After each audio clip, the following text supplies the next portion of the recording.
तो दोस्तों आज की कहानी एक ऐसे सर्वाइवर की रहने वाली है जिसका प्लेन एक बर्फीले सुनसान एरिया में क्रैश कर जाता है और उसी जगह पर एक बर्फीला भालू भी होता है। वह इस एरिया से बाहर निकलने के लिए क्या क्या करता है।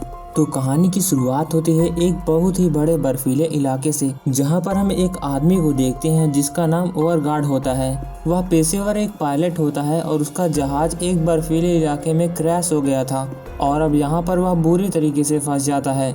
अब उसे सिर्फ इंतजार था किसी की मदद का, क्योंकि दूर दूर तक सिर्फ बर्फीला एरिया फैला हुआ था। वह किसी चॉपर या प्लेन से हेल्प मांगने के लिए वहीं बर्फ में SOS लिखता है बड़ा सा, ताकि कोई उसे देखकर उसकी हेल्प कर सके। और उसके पास कोई नक्शा भी नहीं था कि वह डायरेक्शन ढूंढ सके, लेकिन वह फिर भी अपने हिसाब से एक नक्शा तैयार करता है। और जहाज का रेडियो भी तबाह हो चुका था और वह किसी से संपर्क भी नहीं कर सकता था। वहाँ ठंड भी काफी ज्यादा थी, इसीलिए वह ज्यादातर प्लेन के अंदर ही रहा करता था और किसी की मदद का इंतजार करता था। लेकिन एक दिन सुबह उसको भूख लगती है और वह मछली पकड़ने के लिए जाता है। वह वहाँ पर कई सारे जाल लगाता है ताकि वह एक साथ कई सारी मछलियाँ पकड़ सके, और वह मछलियाँ पकड़ने में कामयाब भी हो जाता है। अब उसने इतनी मछली पकड़ ली थी कि उसका 3-4 दिन का खाना आराम से चल जाता था। प्लेन में ही उसके 3 दिन गुजर जाते हैं, लेकिन तब भी उसकी हेल्प करने के लिए कोई भी नहीं आता। वह रोज सुबह उठ करके एक मछली खाता था और फिर वह अपने सिग्नल देने वाली मशीन को वहां से हर एरिया में सिग्नल पहुंचाने की कोशिश करता था, लेकिन इसमें भी उसको कहीं भी सफलता नहीं मिल रही थी। वह अपने बनाए गए नक्शे में टिक मार्क करता जाता है कि उसने किस किस जगह सिग्नल चेक कर लिया है और कहाँ कहाँ सिग्नल चेक करना बाकी है। एक दिन वह ऐसे ही सिग्नल चेक करके प्लेन के पास लौटा हुआ था तो वह देखता है कि उसके मछली वाले बॉक्स से किसी ने मछलियाँ चुरा ली थी। ओवरगार्ड ने आसपास चेक किया, तब उसे पता लगा कि वहाँ पर किसी बर्फीले भालू के पैरों के निशान थे, और यह वह देख करके और भी परेशान हो जाता है। एक तरफ ठंड उसे मारे जा रही थी, दूसरी तरफ ये भालू भी एक परेशानी बन रहा था। लेकिन फिर भी वह सिग्नल चेक करने के लिए रोज बाहर जाया करता था और एक दिन उसे वह बर्फीला भालू दिख भी जाता है। वह भालू उससे काफी दूर था, लेकिन फिर भी वह भालू ओवरगार्ड को देख लेता है। लेकिन उस भालू को देख के लग रहा था कि ओवरगार्ड में उसको कोई भी इंटरेस्ट नहीं है, क्योंकि उसका पेट पहले से ही भरा हुआ था। लेकिन उसके बार बार सिग्नल ट्राई करने के बाद आखिरकार एक दिन एक हेलीकॉप्टर वहां से गुजरता है। तभी ओवरगार्ड वहां पर स्मोक करता है ताकि वह उसे देख सकें, और ओवरगार्ड को इसमें सफलता मिलती है। लेकिन जैसे वह हेलीकॉप्टर उनकी ओर आता रहता है, तभी उनके रास्ते में एक जोर का तूफान आ जाता है। हेलीकॉप्टर अपने आप को संभाल नहीं पा रहा था, इसीलिए वह दूर जाकर एक जगह क्रैश कर जाता है। पहले तो ओवरगार्ड बहुत खुश था, लेकिन हेलीकॉप्टर को ऐसा क्रैश देखते हुए उसने एक बार फिर से उम्मीद छोड़ दी थी। ओवरगार्ड भागते हुए उस हेलीकॉप्टर के पास जाता है, जहाँ पर वह देखता है कि पायलट की मौत हो चुकी थी, लेकिन उसके साथ एक लड़की थी, लेकिन वह बेहोश थी। उसके पेट में एक गहरी चोट लगी थी। तभी ओवरगार्ड वहाँ की फर्स्ट एड बॉक्स लेकर उसे फर्स्ट एड करता है और उस हेलीकॉप्टर का दरवाजा तोड़ के उसे उस दरवाजे पर लिटाकर अपने प्लेन के पास ले जाता है, जहाँ पर वह उसे पानी पिलाता है। तब जाकर थोड़ा उसे होश आता है और वह तुरंत ही पायलट के बारे में पूछती है। जैसे ही ओवरगार्ड उसे बताता है कि पायलट की मौत हो गई, वैसे वह एक बार फिर बेहोश हो जाती है। लेकिन ओवरगार्ड को वहां से जाना था सिग्नल देने के लिए। वह उस लड़की के लिए एक मैसेज लिख के छोड़ देता है, जिसमें लिखा था कि मैं वापस जल्दी आऊंगा।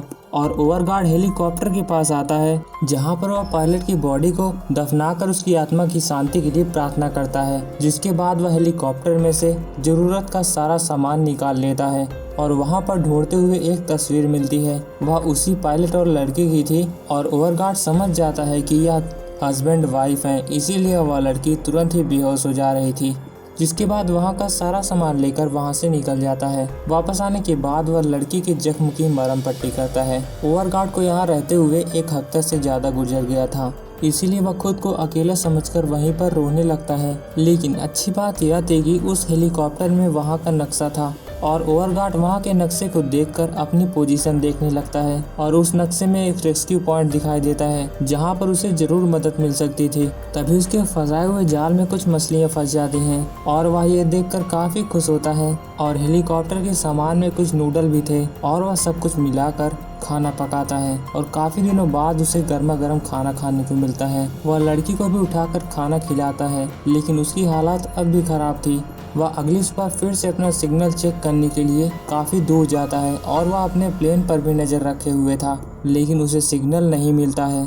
और उधर दिन ब दिन लड़की की तबीयत खराब होती जा रही थी और वहाँ की जो दवाइयाँ थी उसके भी उसके ऊपर कोई भी असर नहीं हो रहा था। इसलिए ओवरगार्ड नक्शे में दिखाए गए रेस्क्यू पॉइंट पर जाने की कोशिश करता है। वह अपना सारा जरूरत का सामान, खाने के लिए मछलियाँ उन स्लाइड पर बांधता है, जिसके बाद वह स्लीपिंग बैग में लड़की को लिटाकर उस स्लाइड पर बिठा देता है, क्योंकि वह उसे भी अपने साथ ले जा रहा था। वह जाते हुए आखिरी बार अपने प्लेन को देखता है, जिसके बाद रस्सी को अपने पेड़ पे बांधकर वहाँ से रेस्क्यू पॉइंट की ओर निकल जाता है। काफी देर चलने के बाद उस लड़की से बात करने के बाद आखिरकार शाम ढल जाती है और वह एक जगह बर्फ में गुफा बनाकर रात बिताता है, जिसके बाद अगली सुबह होने पर वह फिर से अपने सफर में आगे बढ़ता है। और वहाँ की ठंड भी काफी ज्यादा थी, उसके साथ साथ उस लड़की की हालात और भी नाजुक होती जा रही थी।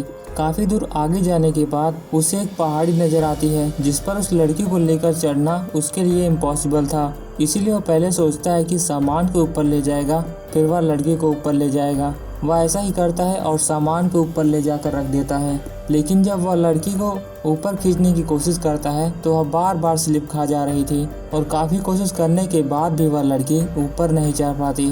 लेकिन उसे रेस्क्यू पॉइंट पर पहुंचना था, इसीलिए वह नक्शे में देखकर एक दूसरा रास्ता खोजता है और उस रास्ते पर जाने पर उसको और भी समय लगने वाला था।